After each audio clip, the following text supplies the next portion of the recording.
Okay. Hello, everyone, and welcome to the Poetry Salon and Words with You, our monthly reading. Today, we are going to have the fabulous poets Alan Wolowitz, whose last name I love saying, and Betsy Mars. We've just been having a lot of time talking about last names and astrological signs. And if you want to come in to our community here, not just for the recordings of the open mic, you can join the Poetry Salon on Substack. You can find us at the Poetry Salon stack.substack.com. And then you get the links and you get to join us for our readings and open mic and workshops and a bunch of random chatter that poets talk about before and after reading poets. It's where we get our best ideas. Here's the bonus prompt we were just chatting about. If you had a clone of yourself, what would you do with it? Would you sneak poison into its glass, as some people suggested, or would you buy it cotton candy and go ride the roller coasters together? Uh, that's enough of my irreverence. I'm going to turn it over now to Robbie Nestor. Hello, this is Robbie Nestor. My computer crashed, so you're seeing me from a different part of my house. Fancy that. Um, I'm going to introduce our first feature, who is Alan Wolowitz. Alan is a retired teacher, a school administrator, and a professor of education. He's a contributing editor to Verse Virtual too. His chapbook, Exactly Like Love, was published by, I'm not sure how to pronounce this, Orthodox Press. The Very good. Story of the Milkman and Other Poems was published by Truth Serum Press. And Arroyo Seco Press published his collaboration with Betsy Mars, Oh. The Muddle of the Night, I believe it was called. Poems of the Air can be downloaded for free from Red Wolf Editions. So take it away, Ellen. Um, I hope you can hear me, and thank you, Robbie and Tricia and Betsy for inviting me to come along. Some of you who are here tonight might be looking for my wife, Jeanette, but Jeanette is in Paris at the moment, and I'm here on Long Island, and my first poem will explain why she's there and why I'm here. It's called Here.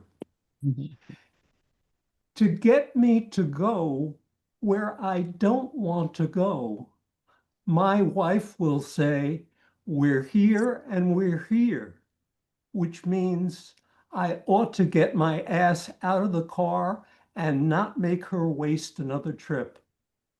Or here turns out to be a damn lie as she points to the map here and here, which are where she really wants to go. In any case, I don't want to hear some rainy middle of the night.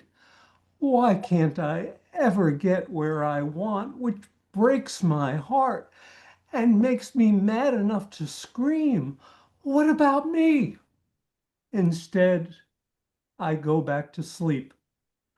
Of course, getting here, the car gets stuck in a ditch, or nuclear winter breaks out on the way, or the radio reports the death of another celebrity we're so old we don't even know.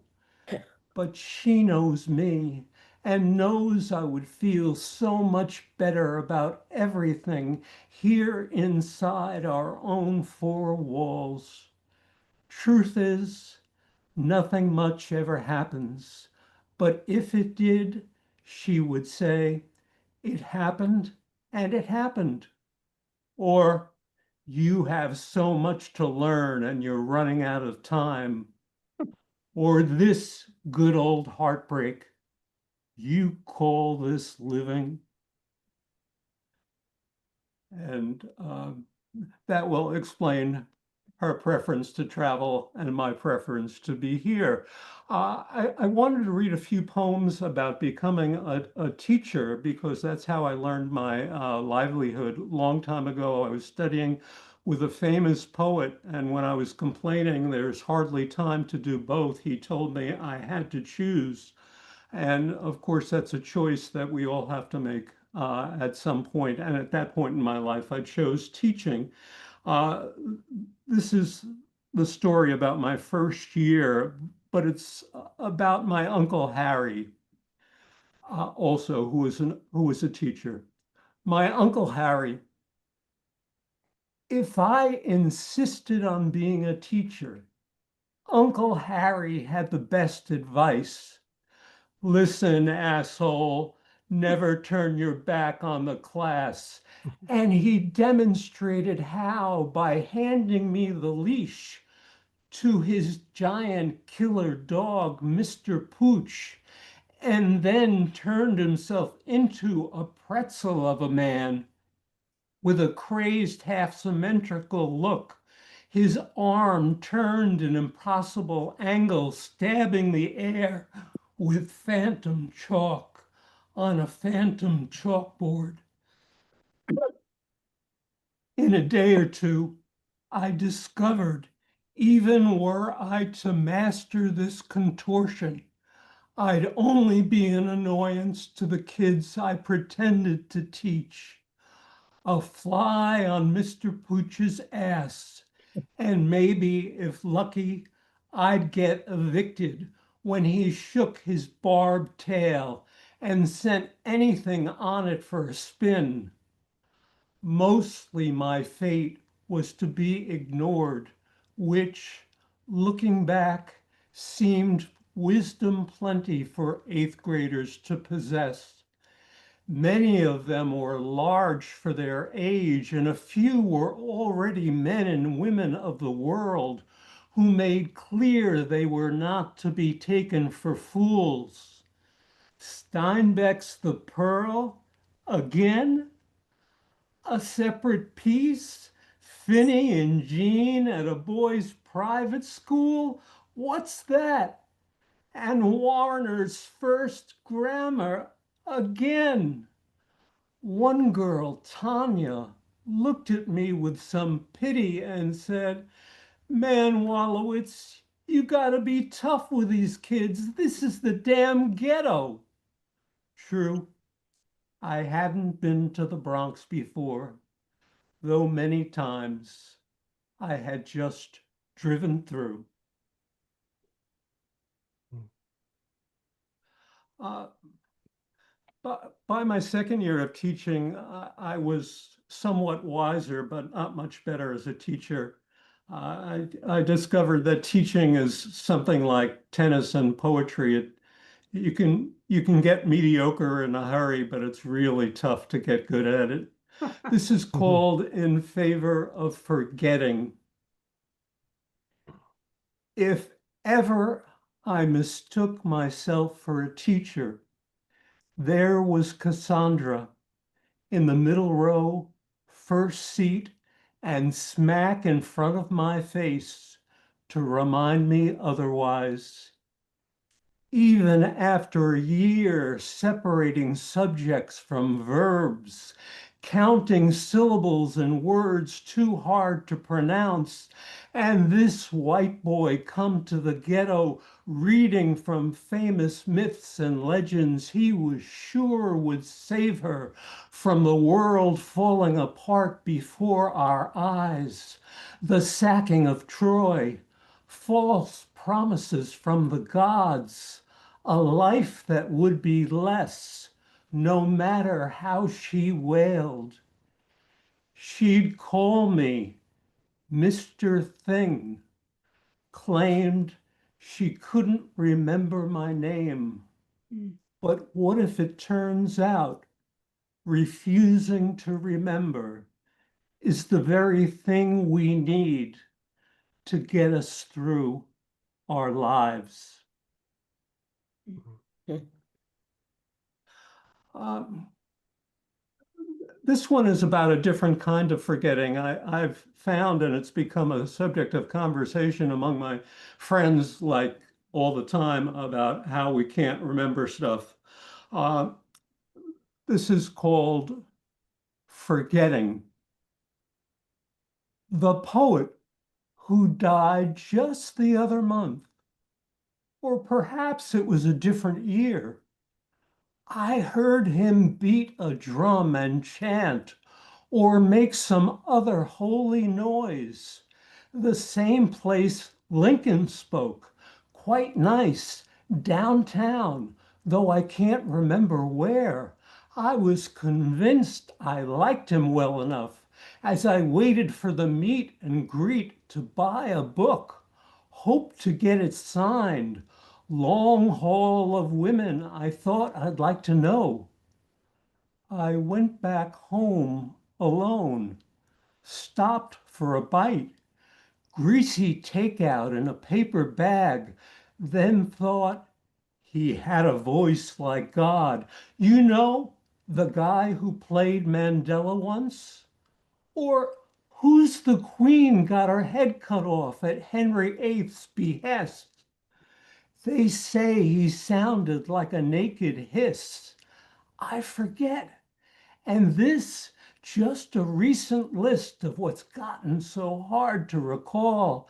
Suddenly I remember and don't quite know why.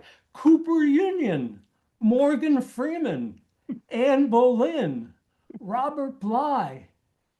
Everything will come to you. My fortune cookie promised, fetched from the bottom of the bag. I'd hoped for more by now. A book of poems, to be rich, a name on everyone's tongue. But it's getting late to wait for will, which seems to never come. Mm.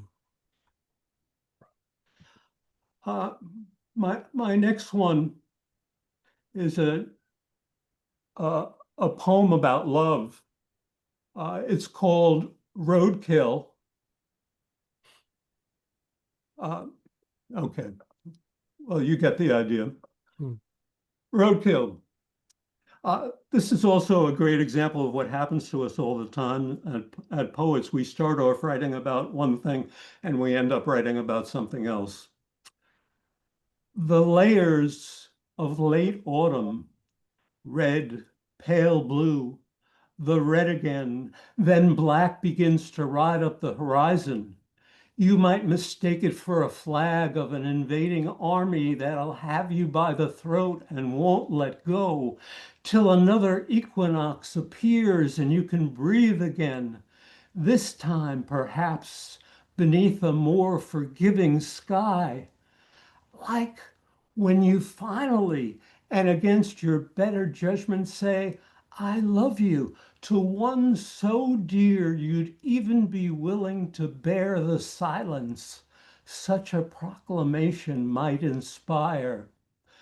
Then the voice of the lady from Ways, seductive as a siren, wakes you soft and sweet and without the heavy breathing you'd counted on any time you used to be lashed to the mast. And she finds a new way to make you listen. Roadkill, on road ahead, she sings, and there you are, looking for the corpse, not feeling a bit like traveling through the dark, but for you, the hope of a chill down your front, the same as you get when she tosses the word love at you, almost as if it were allowed. There's expense in this too, I suppose, this figuring, which lane the porcupine, slow but determined in his desire to cross all those lanes to meet his end, then how to get close enough to avert your eyes from the mess, the old push-pull, this fear of being so damn human as to speak aloud the words you wish you'd learned to say easy. But life's a bitch, even over 70, when you should know so much better. So you press the gas to the floor, what you used to call passing gear, though damned if you want the road that remains to pass you by quite so fast as this.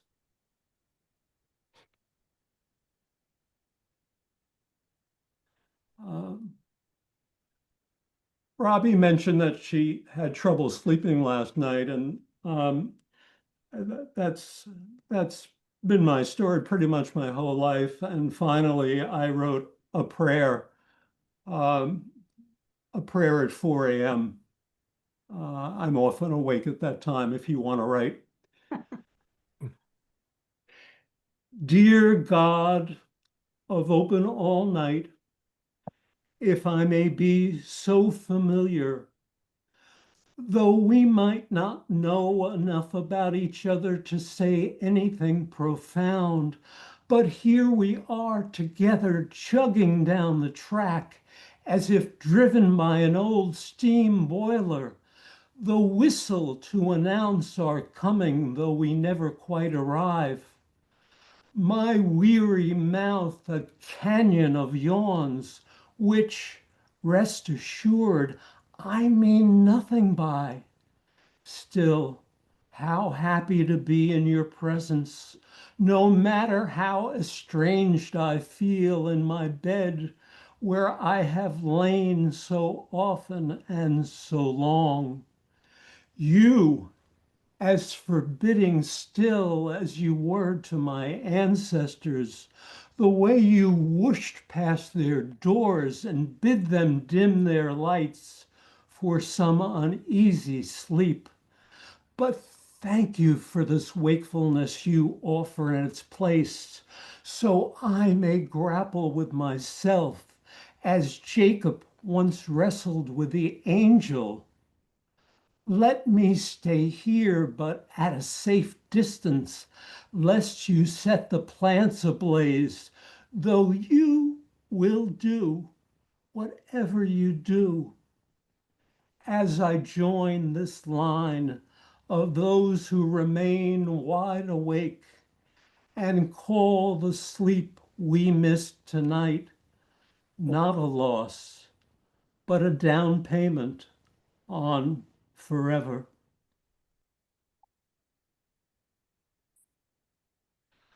Um, this is a poem that appears in the Muddle of the Night, published, we're grateful, by Arroyo Seco Press. Betsy and I put it together and it became kind of a pandemic project, and we're happy to have it, and it's a beautiful book.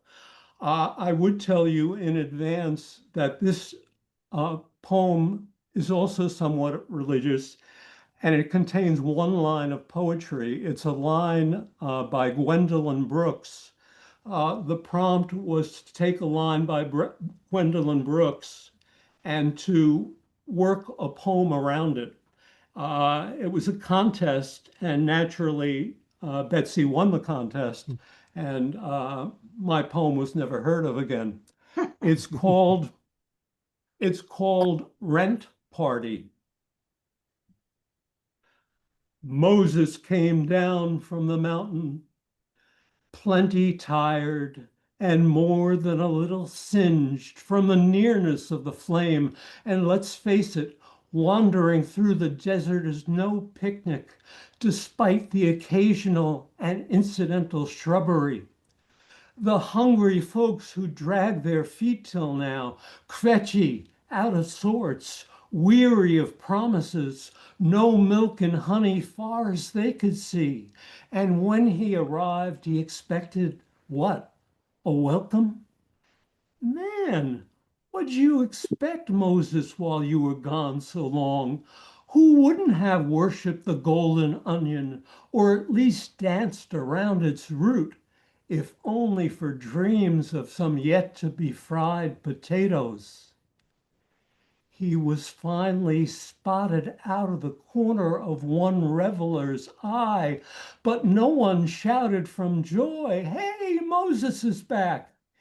He muttered to himself something like, "We are things of dry hours and the involuntary plan."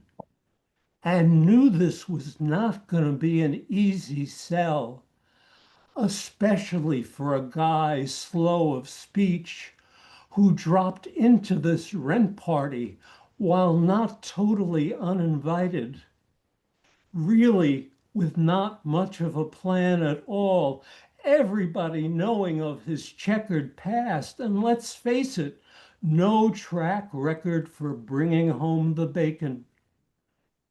And what was this he was carrying in his arms?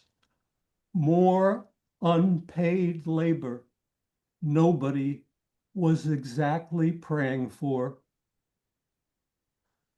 Uh, this will be my last one, and I hope I have time for it because October 22nd is my father's birthday. He would have been 109 today. But this was about his 68th birthday and my 70th. And it's called My Father Stops at Corners. The year my father turned 68, he began to cross at corners, wait for the light, suddenly obeyed the sign that flashed, "Don't walk," the one he used to ignore and joke, "What if I can't read?" Once they nabbed him for jaywalking, which he did plenty on Broadway and 28th, where the dress racks whirled as the cars whizzed too close and rattled the pint in his pocket that he kept to keep him steady. But what would he care, long as he got there quick, had a story to tell, and got closer to a sale? He knew he wasn't due to die till age 68, same as his pop, who many said he looked like, was built like, barrel-bellied and ruddy. But suddenly, he didn't want to hurry it along. His heart hurt him sometimes, and sometimes he could hardly breathe for the terror of living, with his father's death which hung low over his head, like the gray fedora pulled tight over his eyes. In fact, he made it till 70. Frankly, a little disappointed at the extra time he had to put in. And that's what I'm looking at now. So please don't tell me I look like him, though I love that guy and didn't want to see him stop at corners. And when the time came around, I couldn't bear to see him have to go. Thanks, everybody, very much. And I appreciate it. Tricia, can I interrupt here for just a second? Ellen, that was fantastic. Can you let Rana into the room? Thank you. Sorry. Thank you. Yeah, absolutely. No, well, thank you. Thank you so much for letting me know. I didn't know she was waiting there. All right. Robbie, please introduce our next feature. I'm just going to put the spotlight directly on her. We can watch her blush while we say all the nice things about her.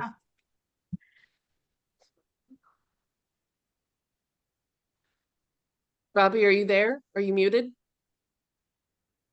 Yeah. Betsy Mars is a poet, photographer, and assistant editor at Gyroscope Review.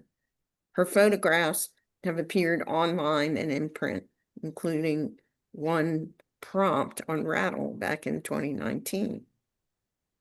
Her recent poems can be found at One Art, Swim, Sheila and I Gig, and Book of Matches.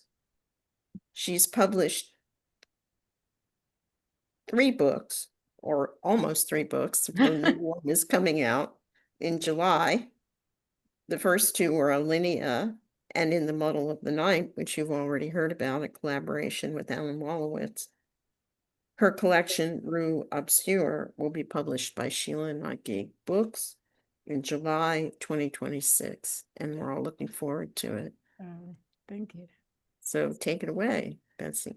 Okay. Thank you, Robbie. And I can't believe when I went back into the email. Can you all hear me all right? Yep. Okay. You proposed this 2 years ago, so back then who would have known things would be the way they are now. But I'm so happy to be here and really appreciative of everybody who turned up, and thank you, Tricia, for having us. And Alan, that was I really shouldn't have gone after you. But I want to just respond to so many things he said. I'm like, I have a fortune cookie on my keyboard and this and that fortune cookie. I'm actually pasted on my keyboard to remind me. The one says, take time to relax, which is difficult for me, but I'm just very happy to be here. And I should start the timer because I tend to go off a little bit, and I'm going to try not to do that. So our book, it's funny because Alan and I are so different in some ways, but we collaborate. I think we collaborate pretty well together, and I just, adore his poetry and sense of humor. And so you're done with the humor portion of the program, I think. But anyway, I'm going to start this. And the first poem I want to read was in the announcement, and it's called Aposematism. Porcupines have their quills, skunks have their funk, hedgehogs roll away, leave predators to seek easier prey. Tortoises withdraw into the homes that they carry, rabbits to their burrows, even snails find refuge from unwanted touch. And sea anemones, asexual, retract into the cavity of their mouth when under attack, armed to sting. Poison dart frogs reveal their toxicity through their skin, pigment screaming caution. The poor human that I am, evolved with no protections, offering no warnings, I roll over, present you the soft risk of my belly. And thank you. I realized, I think I was saying before we started that as I was doing this, that I have so many, I think there are a lot of animals running through my poems. And I realized this next poem is sort of an answer to that previous poem, which I hadn't realized until today. It's called Peanuts. We all disappoint each other. Nothing goes the way we hope. In our secret inner expectation-making chamber, we weave our dreams. The elephants in their thick hides, strong tusks, circle the calf we are, huddled in the center of everything, eating our lavish grass and lapping at a stream-fed turquoise pool. The herd trumpets our survival. No one breaks rank. Tough gray flanks form an impermeable wall. This is what I want. Is it too much to ask? Thank you. This next one also has an animal in it. And it started, it's funny, it's a little bit out of season, but I substitute teach. And last week I had it was actually a pleasure of substituting for a lot of middle schoolers. And one actually did one of the actions that is in this poem. It's called Foxes in the Meadow. Foxes in the meadow, and I know it's spring by the 7th graders trading barbs, drawing penises on the whiteboard, stealing each other's pens or other treasures, testing the limits of their reach. They encroach on each other's spaces, laugh outrageously at anything, embarrassing. Their lengthening limbs and hormones always testing the limits of the teacher's patience, balancing their childhood on their bravado. Tilting against expectations, just enough, not too much. Their chairs lean back, only 2 legs holding them to the ground. Sometimes they tip, brush it off, feign tough. They pounce at shadows, play in this meadow, dancing in the in-between. And I had a 7th grader fall over, and I said, oh, I have a poem about that. And it was actually kind of nice because one of the other students, a really cool looking boy, actually got all excited and kept asking me about poetry and when I started. And so I'm glad I said that, but I was trying not to laugh at the boy. He wasn't hurt. but it was just, it's so typical, especially in the springtime. I think the hormones get going and they're even crazier than normal. Okay, I'm going to read Androcles. Each time that I drag myself from my bed, heart full of dread for what the day might bring, I tick a box off the finite number of mornings on offer, ask myself whether it matters and why. I tell myself I am impotent, unimportant, a bit character in this play that my mother reminded me was not a dress rehearsal. Another cliche, but one of the only bits of maternal wisdom that sticks. We make our meaning, I suppose, though at this moment, all that comes to me are trite visions of ripples and butterfly wings, fanning air that someone elsewhere breathes to sing. I hold each destination fleetingly, with yearning and despair, a constant goodbye on my lips, one foot out the door the instant I arrive. From where I stand, what does it mean to have pulled a thorn from a lion's paw or spread my words like seeds, not knowing where or how they land? If grief is love and love begets grief, will I be pardoned in the end? And I thought that was kind of a good segue to reading my poem that was in the middle of the night. I kept going back and forth on, I did want to read something from here, but I wasn't quite sure what. And even though my poem did win, and I was actually proctoring an exam when I found out, which was, it was just almost jumped out of my seat. I love what Alan did with it. It's much more humorous, but given that I'm in Southern California, it's relevant. We're going into fire season, and my poem is called Pyrrhusence, with a line from Gwendolyn Brooks. We are things of dry hours and the involuntary planned, seeds blown in, soon buried in sand. Dry hours without comfort of mead or touch of skin, without clan. We are things, we hunger for lost hours, the involuntary spill of the hourglass and the quicksilver sand. Under the glare of things in our hubris we've planned. Our plans were dry things of involuntary hours spent lying low on terminal hold in traffic jams. Our final seconds stretched out like hours. We were parched. This was not part of the plan. We became dry tinder in our last thin hours before our bodies unmanned. We drop like a spark, leave a wildfire burning, crack the shell from the seed, find release, a new plan. And pyrrhusence, I don't think I knew the word before this, and I happened to stumble upon a lot of interesting words when I'm researching. And if you don't know, it's according to Wikipedia, it's where fire actually it's good for the environment because it releases the seeds which perpetuate the growth cycle. And a lot of, I guess, the trees here do benefit from the fires. So having said that, I'm going into, I tend to do more family poems and a lot of personal things. And I'm going to read one about my son, one about my daughter, and then, and they're my seeds. So here we go. This is called Selkie. It's for my son. Your slippery skin glistens in the tub. The sink suddenly so high, so far to fall, and between you and wreckage, only my hands trying to grip just enough, not too much. No pinch of fragile flesh. You squirm and splash little rivulets which run down your calves.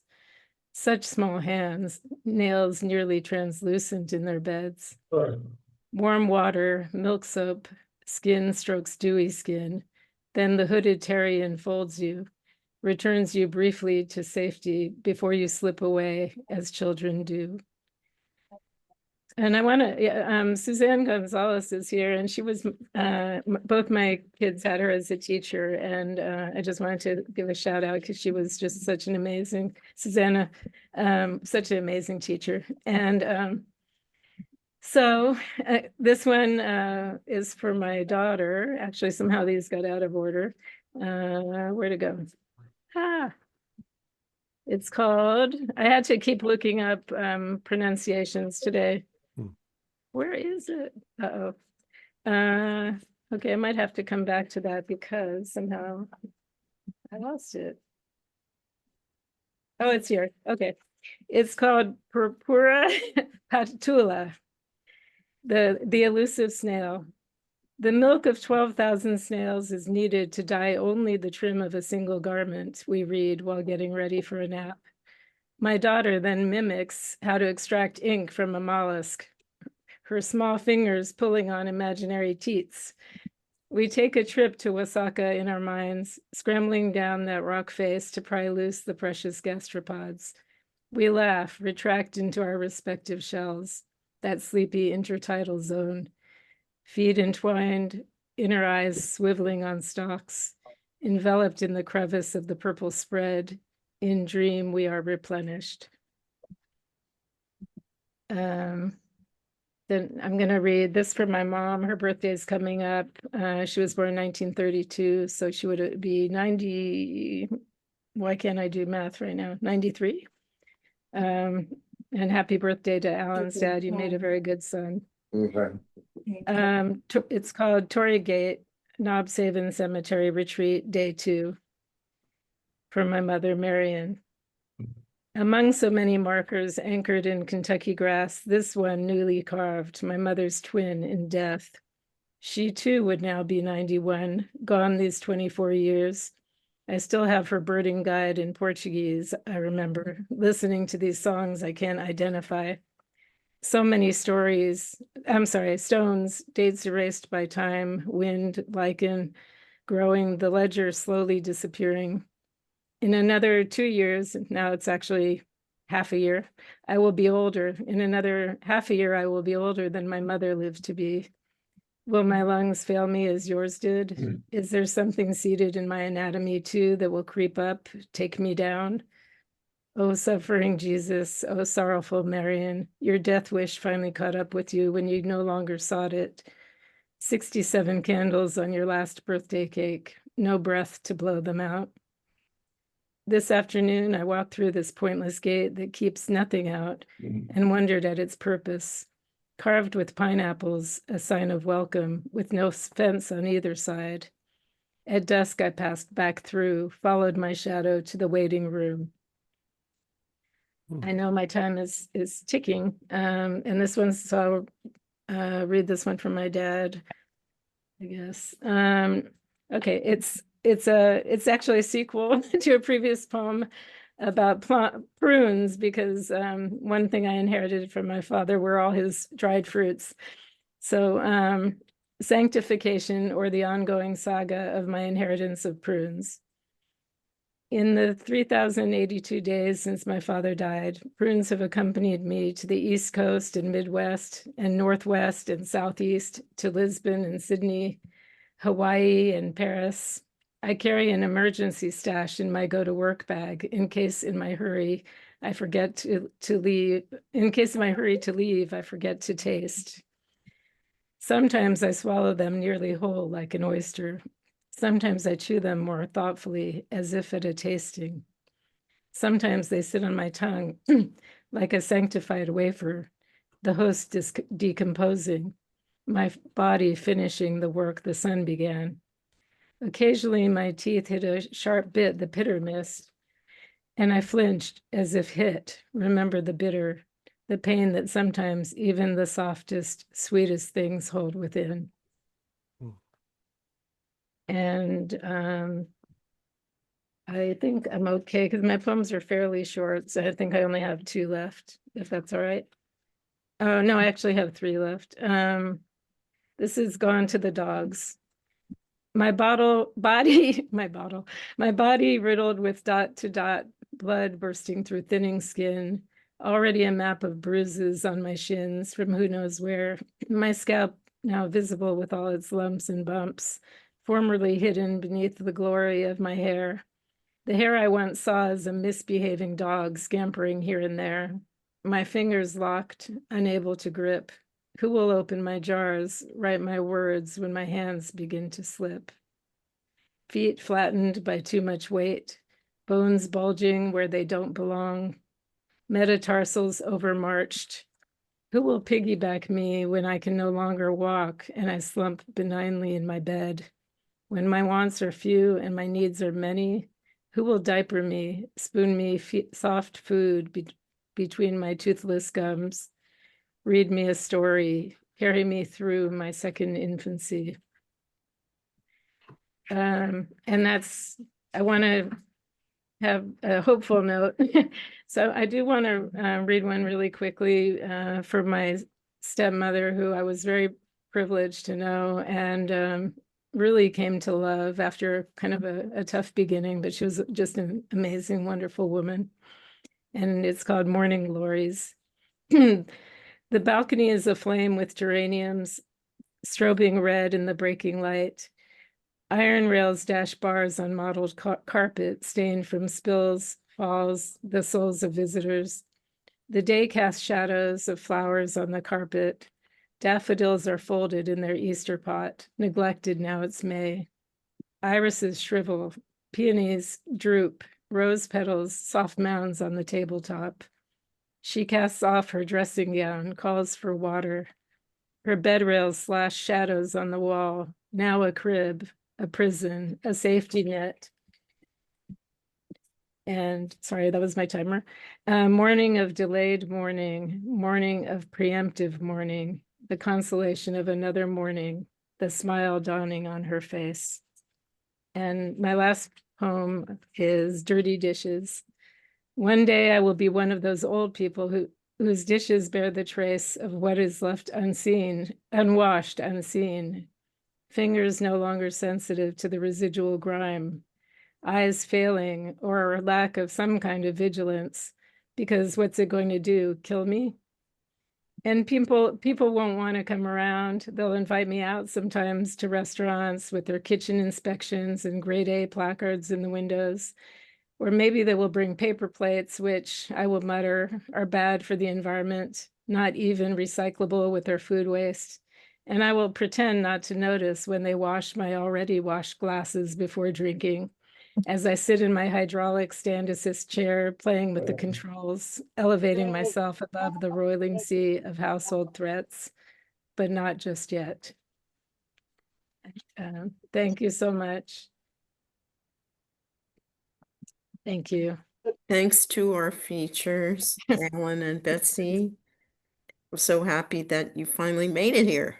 Yeah, I am too. Thank you so much. It's about the average, at least a year and a half for people Yeah. to get through the list. And speaking of lists, our open mic list is really, really, really long. And although I'm limiting the people on the list to one short poem, I still think it's too long. So I'm sorry. I'm going to need to cut it off at 20 people because I don't want to be here all night. And I'm sure Tricia doesn't either. I apologize. Next time, get here early and then you'll get on the list right away. I promise. Take me off, Robbie. Are you sure? Robbie, I have to go now, Robbie. Cora, so you can take alright. me off. All right. Bye. Thanks for being here, everyone. That's so great. Well, let me get through this list that we have. Our first reader on the open mic is Ron. And Yeah, you can okay. begin it. Considering the lack of time, I'm going to pass on reading, but I would like to announce my 10th published poetry book, which just came out. You Who Are the Stranger, Collected Poems, 1979 to 1989, published by the Westbury Literary Group. I'll put information in the chat on my two featured readings coming up. One is November 1st, a Saturday at the Saturday Literary Salon at 1 p.m. Eastern on Zoom with an open mic. And the second one is November 13th at 9 p.m. Eastern at the Parkland Poets, also on Zoom and also with an open mic. And with that, I thank everybody. Thank Betsy and Alan, and have a good night. So Congratulations, congratulations on Ron. your new book. Okay, let me say that on the chat and move on to the next person, who is James Keene. Oh, thank you, Robbie. I found my nephew Danny passed away when he was 23. Can you hear me? Yeah. He had wanted to get a high with huffing, and unfortunately, it took his life. I don't think he was planning to die, just planning to celebrate. And I found this poem. I wrote a poem called Nephew, which was mournful, but then I found in searching to find, trying to figure out how old he would have been to this year, he would have been 41. But I found this other poem I'd written on the and put on the funeral parlor's uh, board or whatever it is, and I realized it's a found poem called, and it's more optimistic because I had talked to his friends and they were determined to celebrate his life as opposed to his death. And that inspired me to write this poem because it's called Danny. Danny, what sort of legacy can a young man leave if not the love of his friends? Danny, look upon your human legacies and rejoice in their good times to come. Soothe their souls when sad times overcome. May eternal love that comforts you comfort them when their long, full journeys end. When human legacies breathe no more, only friends forever, friends. Love, Uncle Jim. Thank you, James. Our next reader is Rose. Okay, I'm here unmuted, and I found a very short poem connecting with Alan's forgetting. A while back, she left me. She did it gently, slow at first, moved into that small room in the D wing of our local hospital. They have an annex for those cases. Don't mention the A word. Don't summon the demon by his true name. Each afternoon, visiting hours, I again become her suitor. The way I wooed her once. She calls me by my rival's name, but when I hold her close, she leans her head against mine, and we fall in love. Thank you. Oh, heartbreaking. Thank you, Rose.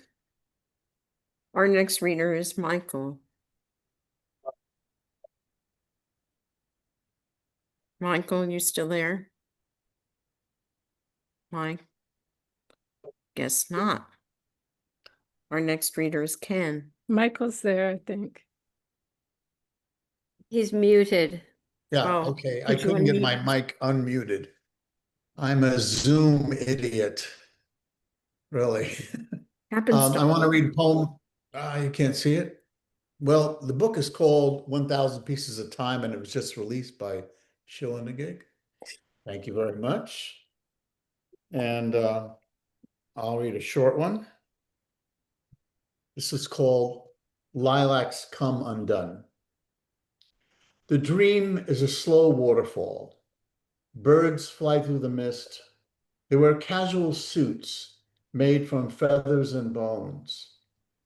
Rain falls and shimmers in the sunlight like a school of fish turning together in the sea. Inside a burning house, bees play violins. I eat chocolate cake at the kitchen table. My friend knocks on the front door, bringing a bouquet of weeping women, drowsy with sleep and grief, like lilacs come undone. I wipe away words floating in the air. The library of my mind holds only a snapshot of verse. Thank you. Our next reader is Ken. Thank you, Michael. Yeah, hi everybody. My name is Ken. The poem I wrote is called Ode to a Poetry Reading. It's nice and short. I'll give you a little prologue to it. It's written in 1968. At the time, I was attending Queens College and had been advised that unless I took a course in poetry appreciation, I would not be able to get my liberal arts degree. So, faced with that problem, I decided to take a summer course. It was 3 weeks, and it had to do with a poetry reading. So, anyway, given those facts, I will begin the poem. This is it. It's not long. It's the only poem I've ever written, and Al Wallowitz assures me at least a few of you might enjoy it. So here we go. Ode to a Poetry Reading. One day in the classroom, the teacher hath said, "You people are lazy. You people are dead. A poetry reading is just what you need, and for your next lesson, that shall be the deed." A poetry reading to me was akin to a porcupine rubbing its tail in my skin. 'Tis for people with beards, without any money, for pinkos, do-gooders, and freaks who act funny. But oh joy, oh bliss, like manna from heaven, 'twas though I just rolled a good lucky 7, or a gift had arrived, and I had just gotten a recording machine from an old aunt forgotten. A recording machine, it would end all my woes. I would go, turn it on, fall asleep, and go home, and then play it all back at some time in my leisure. What could be simpler, more fun, and less easier? My good friend Al, a poet of bent, could then write my paper about what it all meant. And I'd get an A, how incredibly cool. Course, if an F I had gotten, I'd be thrown out of school. So the day then arrived and I went underground, got on the old E train with its rumbling sound, arrived at Lieb Center at the school NYU, and turned on the recorder, what I needed to do.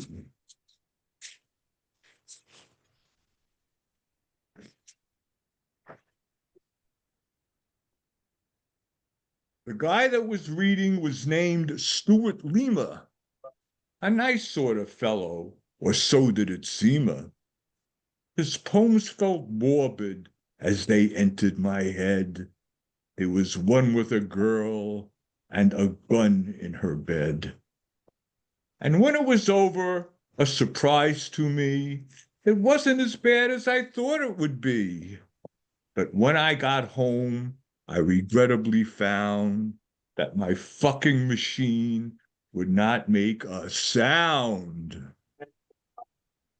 The moral to this is to me very plain, that the easy way out is often insane. But to the rest of the world, this warning be heeding. Don't take a machine to a poetry reading. I got a giggle. There's a little prologue to this. About a month after the class ended, I got a note from the teacher, and the note was very nice. It said right on top, "Ken, I'm sorry your machine didn't work, but your poem did. A plus." And I've got an A in the course, and that was it for my poetry career. And I hope you enjoyed it all. Thank you very much. Thank you. Our next reader is Kavita, if she's still here. Yes, I am here. Hi, my name is Kavita, and Kavita means poem. My father was a poet, some of you know. His name was Nissim Ezekiel, And I guess it's double whammy, Kavita and Ezekiel, you know, Ezekiel the prophet. So might have been some kind of prophecy there. Anyway, we celebrated his birth centenary last year, 100 years, and I brought out a book. I don't know if you can see it. It's Nessim Ezekiel, Poet and Father. And I compiled this book with an editor and my publisher from the UK. I'm going to read you a short poem called The Dancing Professor, which was published in Verse Virtual. And it so happened that my dad became my professor of American literature when I was doing my master's degree at the university. That's when he happened to get that job, and it coincided with my study. So this one is called The Dancing Professor. Seated in the middle row of the old university classroom, on hard benches that hurt the body, surrounded by eager friends hungry for the truths of literature, I watched the bespectacled professor in his maroon khadi kurta climb onto the dais. He had blue, ochre, brown khadi kurtas too in his collection, each lecture colored by a different hue. He was teaching rhythm and meter and poetry. Iambic, trochaic, spondaic, anapestic, dactylic. From the dais to the front of the class, he began to gallop like a horse. He explained it was called anapestic rhythm, also known as the galloping rhythm. The students applauded. I hung my head and averted his gaze. You see, the professor in the colorful kurta was my father.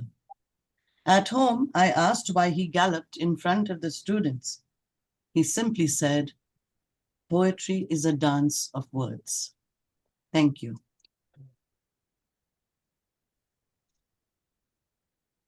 Thank you, Kavita. Our next reader is Neil. Well, thank you, Robbie. Thank you, everyone. Fabulous, fabulous time. I'm going to read from my latest book, My Blood's Country. Rose has read it, and Alan has read it, and Betsy has a copy in her house waiting. And I've chosen the shortest poem from it. It's a story of, in verse, of colonization and its impact on First Nation people.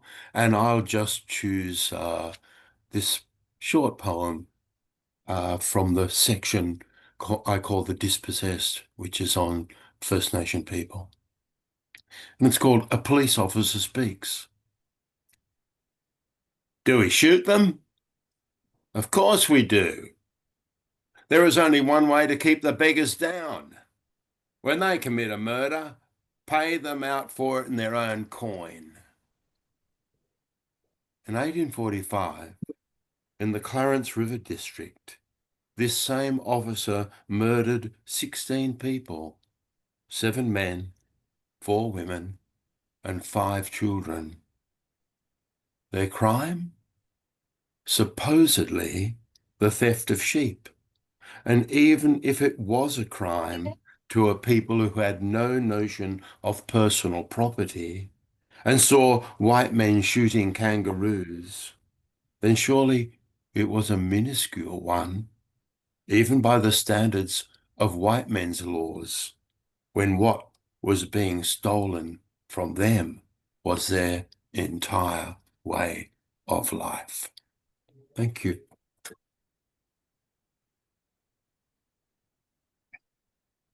Our next reader is Judy. You're muted. No, I'm not. Okay. Hi, Judy Cronenfeld here, and just delighted to be at this reading. Thank you, Betsy.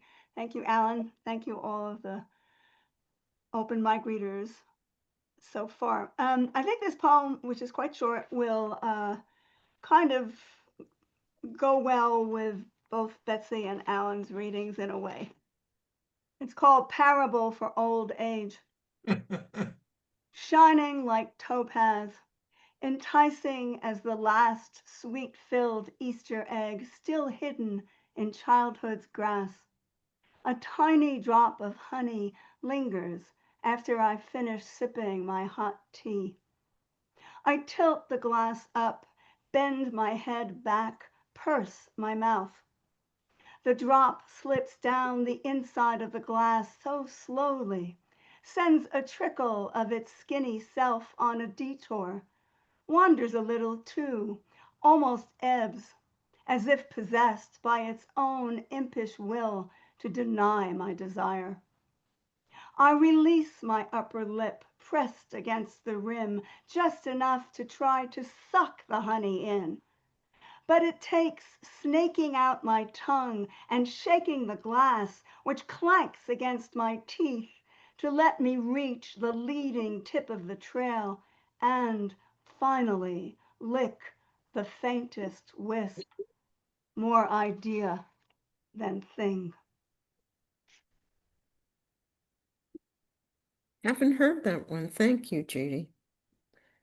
Thomas, it's your turn.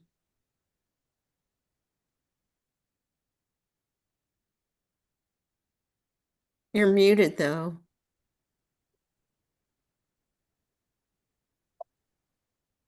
You need to unmute. I covered the button with my poem, my epistolary poem,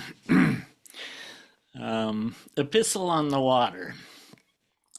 Dearest Jay, would that I could whisper these words into your ear, my dear, that watching the Satin Creek enter this saltwater cove upon which I float in my mango yellow kayak gives rise to desirous thoughts of your stomach's skin's subtle ripples like the surface of a creek under which salmon are electric jolts, urgency moving up current. Thank you, dear heart, for the gift, your ear-tickling voice recorded in a pause where the two-rut road runs between fallow field and cut hay acres, stopped to say you saw lovers linger there late afternoon, last of summer's warmth wafting upward into blue, and thought of me far off, at rest on my quiet mirror, adrift again, sitting in my warm skin and kayak in sunlight under bright leaves letting go, the blue shaft of my paddle laid flat, motionless in a moment of high tide. I'd tell you of time's soft click as big leaf maple leaves leave their branches, sigh down in soft breaths, touch, find their peace in dark, silent water. Grateful, T. Thank you, Thomas. Our next reader is Robert Dean.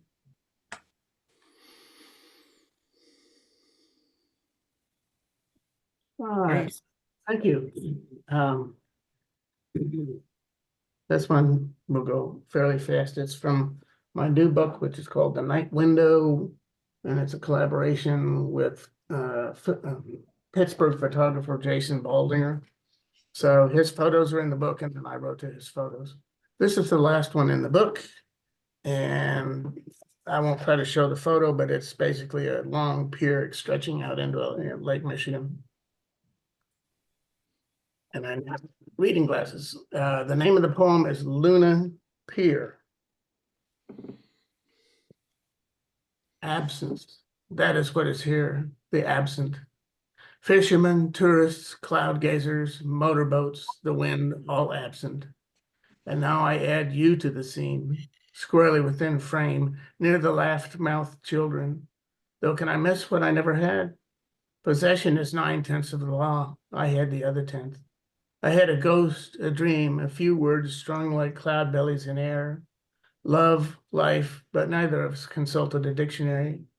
That glow, that lost horizon thermonuclear remnant of some foreign, absent, ravaged land.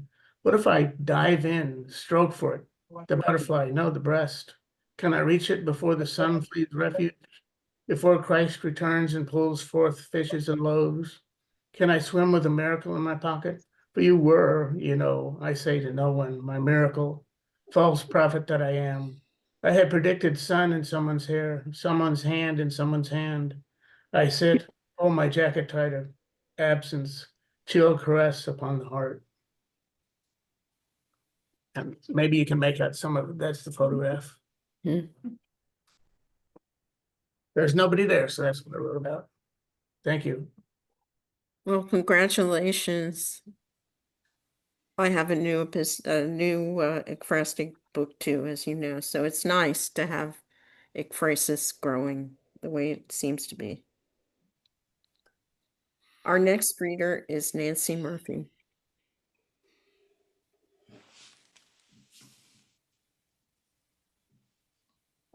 Nancy, are you still here? I think she's gone. Okay. Our reader after that is Susanna. Are you still here, Susanna?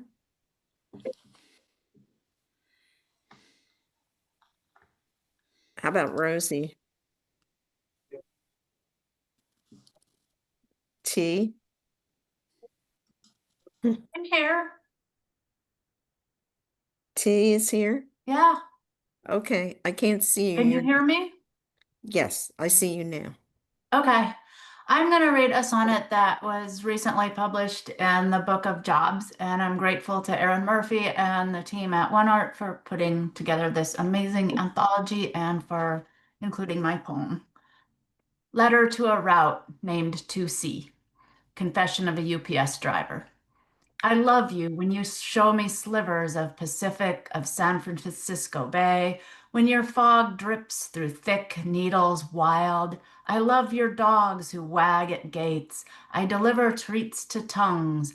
I love your storms, though they slick your driveways muddy and uproot trees. I love your dead ends backdropped by distant breakers. I love your calves who slip under their mamas' bellies to watch me drive.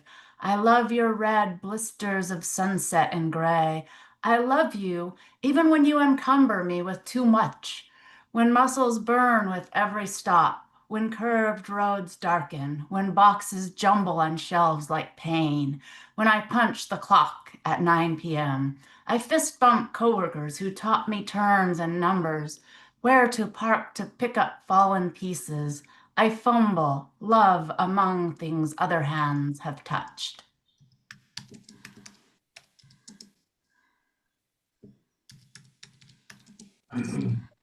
Our next reader is Carolyn.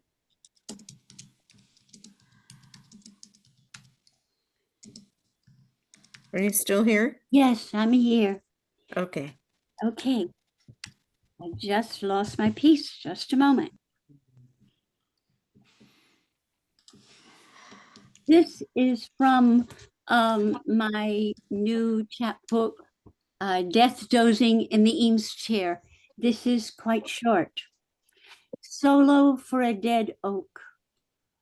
A woodpecker, probably the pileated I often see, made several stops and starts here, practicing his hammer strokes on soft wood. A mighty trunk, sinking in a rotting bog. The oak, paired to its essential treeness, raises its angry, rude form. Tall, blemished mass, pockmarked, galled, once covered in bark, is naked now. Ancient sage among saplings, the oak's phallic form shorn of leaves, it exudes an openness, undaunted though savaged by 100 winters, exposed without the grace. And I'm taking this to my son, so if you have a look at the sauce. Or the melonness of covered Venus. Stark grained, its patina glows. Damascus steel sword emerging from the earth, daring the wind to take it. Thank you.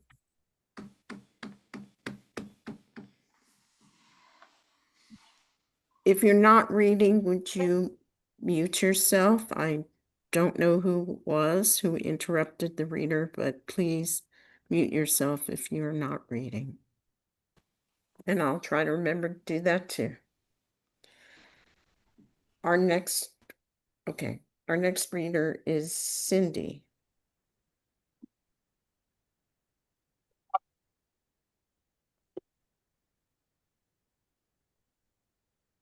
And then Hetty.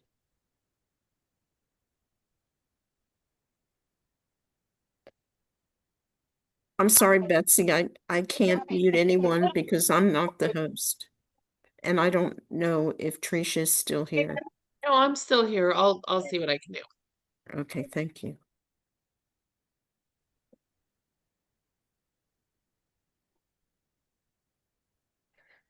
Okay, our next reader seems to be Hetty because Cindy did not respond.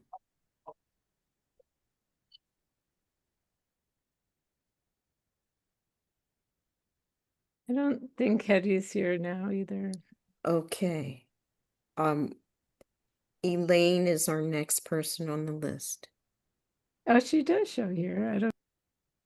Okay, are you ready for me? Yes. Okay, this poem is called Path, after Jack Hirschman. Go to your road, the one you thought would take you all the way. The one that started with Eve and traversed the continents. The one you share with your mother, who is signaling she's taking the next off-ramp. The road you were sure would carry offspring because it is the nature of roads to look into the future. Make peace with discontinuity and rest assured this road will last as long as you. In the meantime, count the palm trees, the phone poles, the dented guardrails, then lose count. Pass the slow trucks, torn tire treads, and flattened crows flapping on the graveled verge. Turn on the radio. Sing your heart out. Thank you, Elaine. Please come back, especially earlier, so you get on the list right away. And Hetty, I understand you're still here. Would you like to read?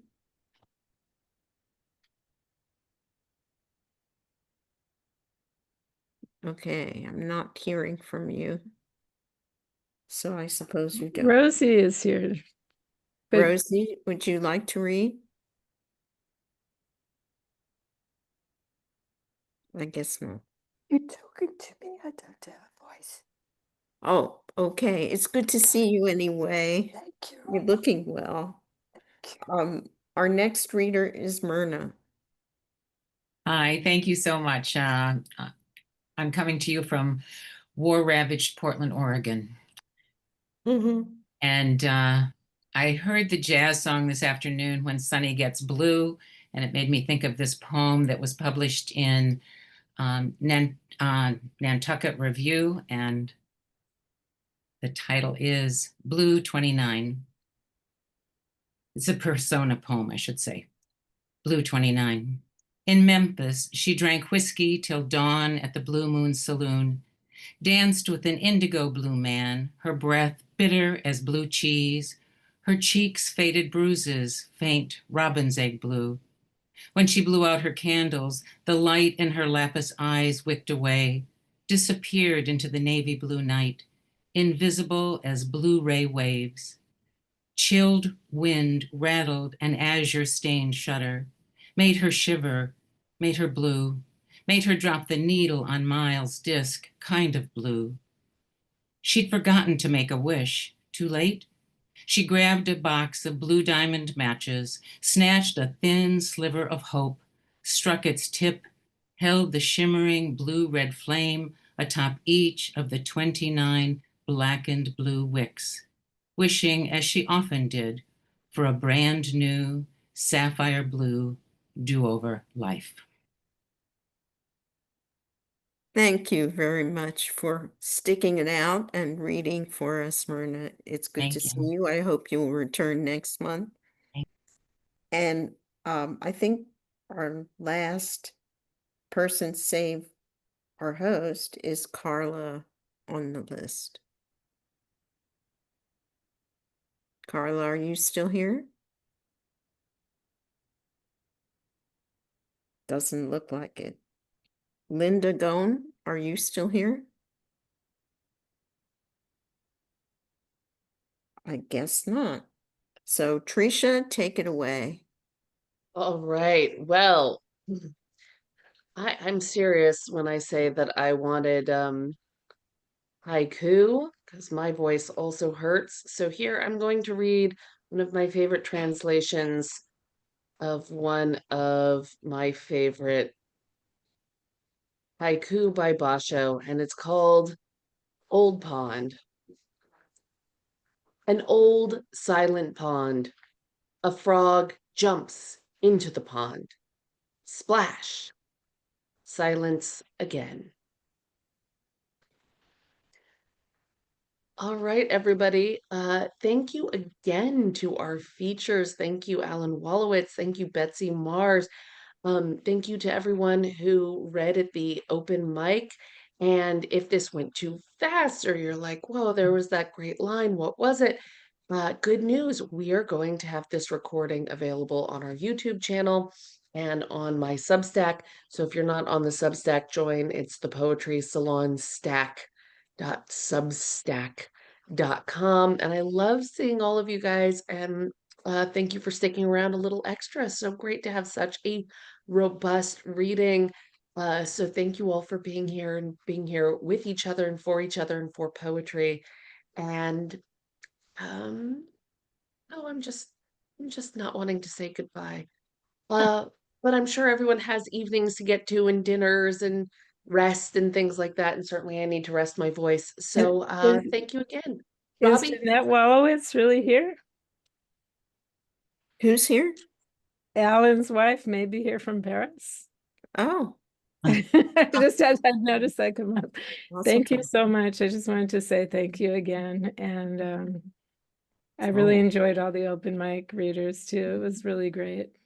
So We'll be you can talking to you guys soon. You I can hope end if the my wife is here, recording. she didn't hear me read. She hates the poem that I read for her.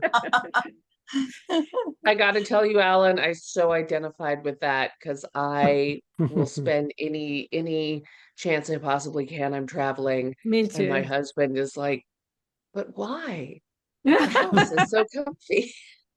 I Over there. find it's not such an unusual combination. It's balanced. It's really balanced. He makes sure that I it's the whirling dervish principle. I'm the one who's always going here, and he's the one who keeps us rooted. So it's a good balance. All right, I'm going to stop the recording.